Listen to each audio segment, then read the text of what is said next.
Here. Okay. Segment 2, episode 10, Tall Talks. Recording in 3, 2, 1.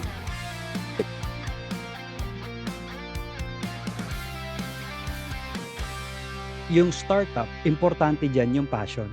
That's where it all begins. But you should not pass on the action. That's why some Right. that's why some startups fail. Fail. And yung startup na pinag-usapan natin tol, startup idea, parang medyo na-focus tayo sa business eh. Ano pa ba ang mga ibang bagay na ini-startup natin? One of which I believe is a relationship, Relationship, yeah. 'di Mm-hmm. ba?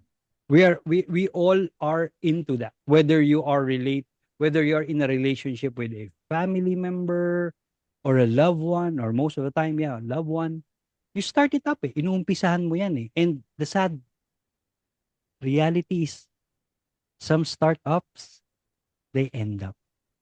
Some startup relationship they end up. What what do you think tol are the possible reasons that leads to the ending up of some startups? Ang para sa akin is iba't iba ang dynamics ng mga tao. Mhm. When it um, when you connect it to relationship, may mga nagwo-work which is a Yes. startup. Mhm. Medyo malawak kasi yan, no? Yung love is like, ang meron akong naaalala na isang quote about, no, it's saying about love na it's not about um, getting what you want from love. It's more of sharing and giving and Mhm. risking. It's like from inside going out. That's true love. Mhm. Hindi yung kabig ka lang ng kabig. Kabig ka ng kabig. Now, when kabig becomes too much already, Mhm. that para sa akin, relationship fails. Kasi it's When hindi yun dynamics sa relationship. A startup relationship, and if you are feeling the love, it's more of sharing, offering yourself or giving yourself up. Yung mga Mhm. principles mo, minsan binabali mo yan for the one you love. Mhm. You're doing more to the one you love than Mhm. the opposite, ano, karelasyon mo doing unto you. Kasi seeing them happy with what you give them is already a pleasure for you. So, may Yeah. dynamics dun. True, true. So, I agree tol na yes, it does require a certain giving, taking when it comes to relationship, starting up a relationship. But that is what actually most people do. Ginagawa nila yan. They give, they take, they believe it's love. But somewhere down the line, may mga bagay na I don't know, naiisip ba sila o ginagawa nila that leads that startup to an end up. And nabanggit mo yan tol before we cut our segment. And yun yung magiging main topic natin, I guess, this segment 2. Should Ah, should we talk about the what ifs or the what is? I would puwedeng sumingit. Sige, Eh, sige tol Jo. I think, I believe no, it's not I think, I believe. I believe that since we're talking about a startup relationship, Mhm. I think I believe that it's the foundation that we are building, right? Because it's startup. And ang pinaka-basic ng foundation when it comes to a startup relationship is open communication and expectations. Mm. When we fail to communicate what we really expect, that's when a startup relationship crumbles. Although I know Toljo for a couple of years already, but I'm still amazed of where he's coming from. So that's why Miko, amazing. And I believe also, no, Yeah, it's the foundation. It's about the foundation. it's based on my own experience because all may Medyo mga nacho-choke relationship medyo talaga na nacho-choke up ka, Toljo, nacho-choke up ka. may mga May emotions behind that. sobrang Matindi. sobrang daming ano, sobrang daming nag-start na relationship na nag-fail because of a very unclear communications because they were not able to communicate their expectations for each other. There's a communication gap. Mhm. Mhm. That's why hindi hindi sila open sa isa't isa. Meron biglang madidiscover na ganito pala na Mhm. itong si babae may nadidiscover kay lalaki na ganun pala. So, yung communications nun. Now, if you're really going to have a very profound relationship foundation, startup foundation, you should work your way towards solid communication expectations. You should be able to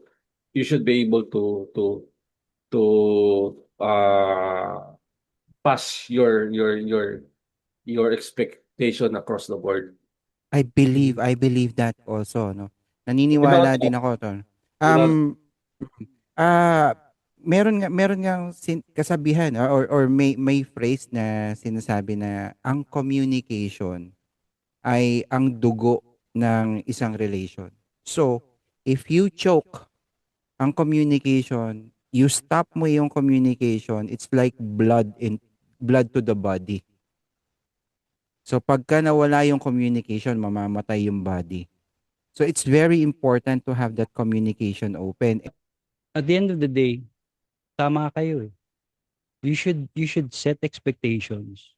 You should learn enough about this person so that you can confidently face yung mga what ifs na darating sa isang startup. Dahil lahat ng startup may what if eh. Startup business, startup idea, startup relationship, may what if eh. What if hindi magtuloy? What if hindi mag-succeed? What if hindi mag-work out? Right?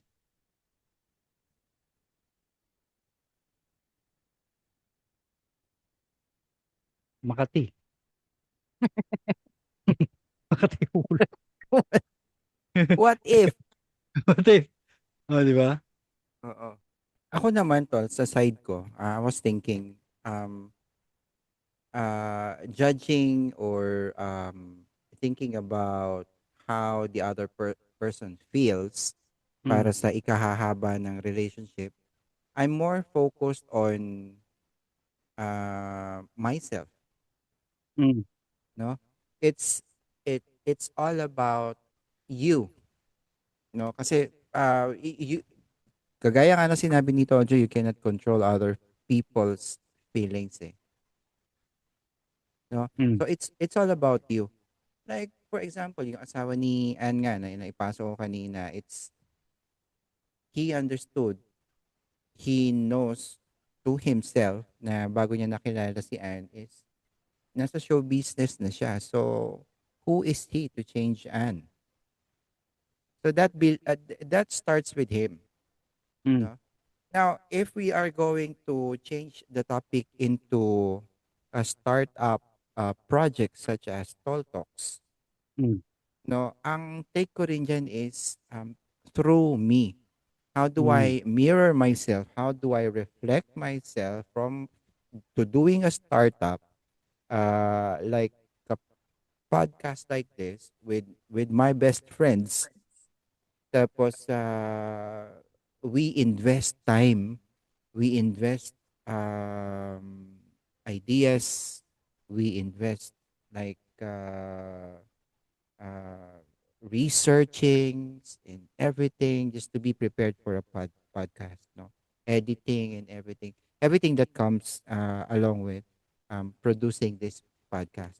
Napag-usapan din natin kanina off air na dinidiscuss din ni Tequila Joe um, yung mga fears na could lead to questioning how long uh, passion project could last. Yeah. Such as this. Marami siyang nabitawan kanina na Mm. magagandang topic din. And one of those that I remember is that don't limit yourself. No, Mm. kailangan nag-grow ka. Kasi nga Yeah. double-edged siya na you are not limited to having the passion to do this by itself. Mhm. No? So, kailangan mag-grow ka. So, meron in a way na along the way na maaring makatulong or you attract people with same kind of idea that could help you out. Sometimes your fear is like you withheld all Mm. and tried to be conservative as much as you can. No, na pwede ka naman palang magpatuloy or Mm. ituloy ang isang project na kagaya nito. And it's a Yeah. startup also. Mhm. What Ang would you tanong ko, think, Tol? Yes, Tol. Continue. question, because you mentioned something earlier. Ang passion ba ay may expiration?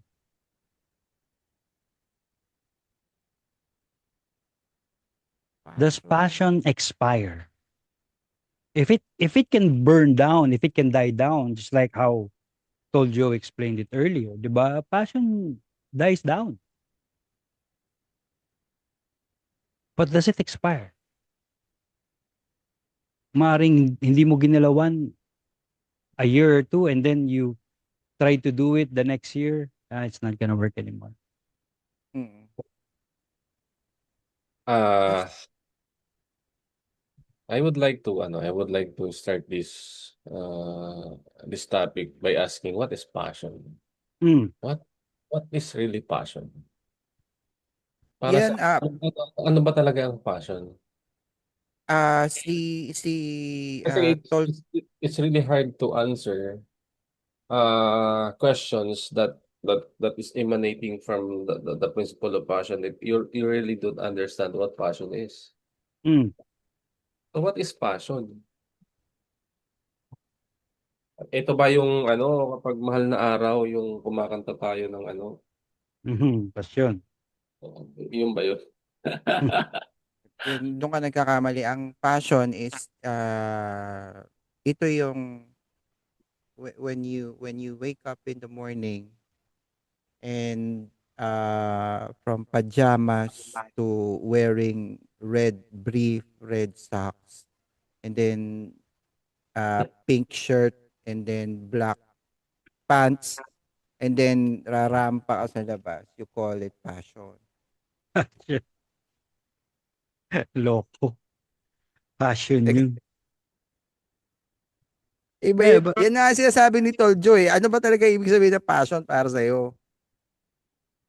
are you asking me? Yes. That, that's for the Lahat, both. lahat tayo.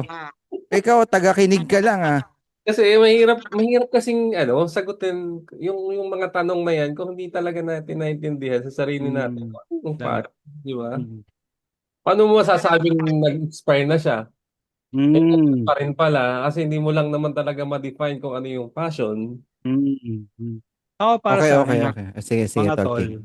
mga tol para sa akin, ang passion. And this is by my definition. I'm not looking it up at any, website or all. This is just how I understood it and based on my own explanation, understanding. Passion for me is something innate sa'yo. Nasa sa loob mo yan. Gusto mong gawin. Masaya ka kapag ginagawa mo.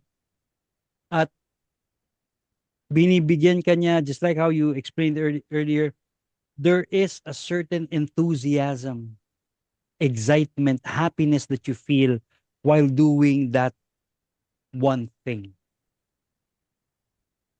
That for me is what passion is. Doing something that makes you happy, makes you enthusiastic, makes you energetic, makes you feel alive. It means it expires. That Hmm? answers the question. It expires. It expires. Yes. Can It you explain a bit, my friend? it expires. Kasi, ah, ah,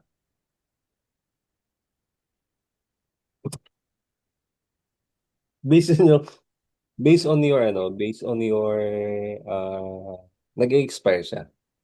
Mm. Kasi, hindi sa lahat ng tao, hindi sa lahat ng tao. Mhm. Ibig sabihin, may mga tao na nag-expire talaga yung passion nila because of their experience in life. Mhm. Yes. Kasi sa experience nila, mayroong mga traumatic experience. Mhm. Kaya nawawala yung passion nila. Mm. May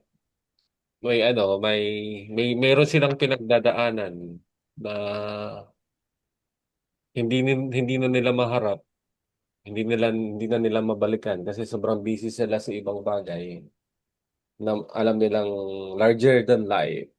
Mhm. So hindi na nila na ano nabalikan yung passion. Alam mo kung Hmm. bakit tol? Ito nung Hmm. bata ako, Hmm.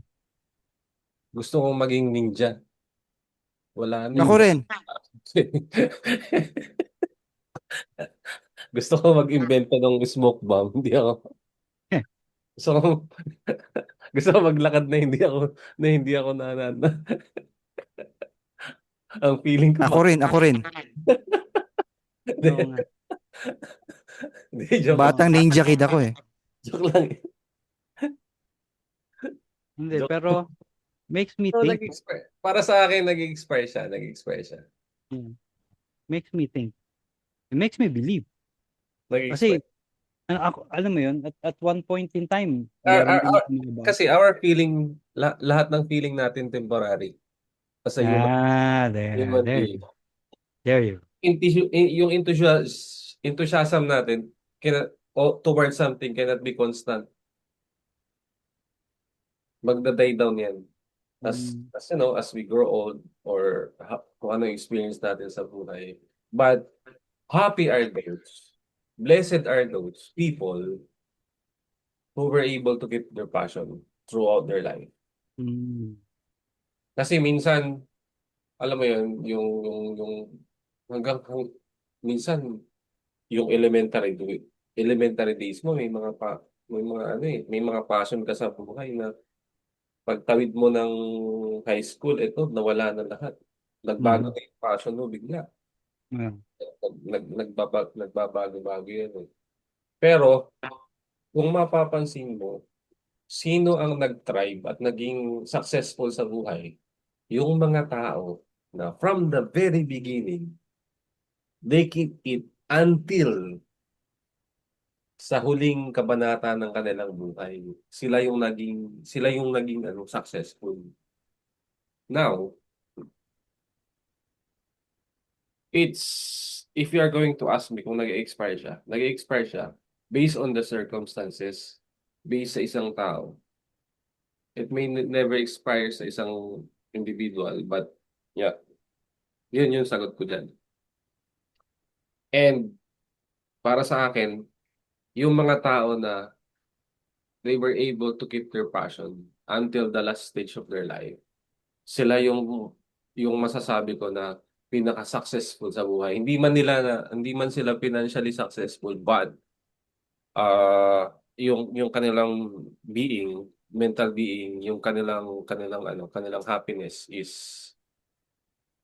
sobrang satisfied nila sa buhay bago nila isara yung final curtain nila because nakip nila yung passion nila from the very beginning until sa huling yugto ng buhay nila. Iyan nga yung pinag-uusapan natin, talking nung nakaraan na episode natin is Mhm. Don't die Mhm. while don't die with the music inside of you. Yeah. Yeah. Oh, And I think yan yung sinasabi ni Toljo. As for me, I agree with Toljo also. It dies, but ang outlook ko naman dyan is it's never gone. Once you have a passion, no, it's never gone. It's always mhm. there. Yeah. You only say it died down because if it's an energy, if passion is an energy, energy is not lost. Oh, like that. It redirects. No, I like that. No, Yeah. it becomes a new form of interest or a passion which was Wow, sige tol. I love it. Continue. Yeah, Yeah, yeah, yeah. amaze lang ako, tol. Amaze lang ako. Thank Correct. you very Correct. much, tol. So when you find the redirection, it sets you to another sale, and when I say another sale, this is where life brings you to. I love how you explained it, Tol. And I agree with Toljo. Sorry, I agree with Toljo. It's amazing, you know. And I think yung scientific way of how you explained it is really what passion is. It's an energy that drives you to do something and start it up. But at some point, things doesn't always go your way. Probably there's a lack of communication. Expectations were not set. Sometimes the what ifs, hindi mo na anticipate and you don't actually find out really what's the best way to solve it. And your startup becomes an end up, but it doesn't end there because your energy is just redirected. It's never gone. It's never gone.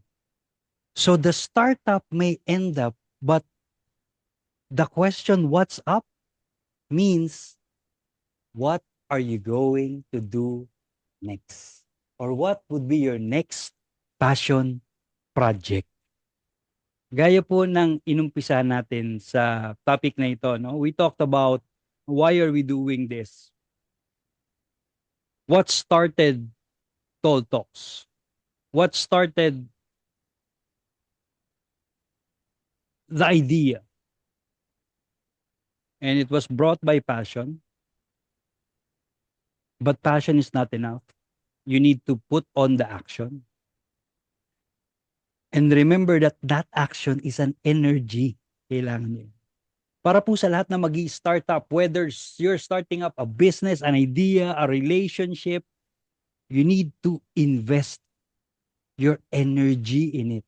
And if at some point, feeling mo magda-die down, it's not a failure. It's a redirection. Baka kailangan nyo lang ng more open communication. Kailangan nyo ng setting clear expectation. Kailangan nyo mas maintindihan sino ba talaga siya that I am starting this thing with. Tol Drew, Tol Joe, thank you very much. It has been a very uh, enlightening topic, enlightening discussion that I had with you, especially what Tol Joe shared earlier and what Tol Drew shared itong pinakawalan. Energy. I love it. Yes, isa na namang makabuluhang episode for me. No, at the very end, kahit nagbibiroan tayo at the very beginning, it was the journey. It was so fun doing this with you guys. And yeah, di tayo nagkamali ng the last time. I remember you told Joe, I wish this is not the last. No, and here he is. Yeah. No? So, maraming salamat, Toljo, for that Yeah. piece of advice, for being there for the Tol Talks, for the support. And yeah, Tol, I couldn't express more, but really, thank Yeah, you yeah. very much. Mga tol, sobrang salamat for, for the trust. And wala naman akong in-expect sa inyong dalawa. Ang in-expect ko lang sa inyong dalawa ay Maging matagumpay kayo at ipagpatuloy nyo pa 'to. Matitisod nyo rin yung ano, stroke of luck nyo. Tiwala lang. Thank you. Thank you. Thank you very much, Toljo. Appreciate it. And I guess yun na yung sagot, Tol, sa tanong natin. Is this startup going to end up? No, I don't think so. This is just the beginning. Episode 10 today. Mga katol, mga katok, antayin nyo po yung aming 10,000, 10 million, and hopefully 10 forever episode. It has been truly a great night, a great day speaking with my tols here, ang mga katol at katok ko. This is another episode. Please, for all of you who are starting up, find that passion, find that energy. Don't lose it. Just redirect it. And believe us, you will not end up. And you will just simply continue. Just don't give up. This has been King. And this is your friend, Drew. And this has been Tol Tol Talks. Talks. See us again next time. Tol. Maraming salamat po. Have a great day, Same. everyone. So, same exit. Dito ako. Ako, Tol. Diyan ka, dito ako. Ay, hindi. Dito ako. Okay, yan. Para sige, opposite yan. tayo. Tama, opposite tayo. Yes. Dito ako. Diyan ka. Sige, Okay. Sige, Tol. Sige, Bye. Bye. Bye, guys.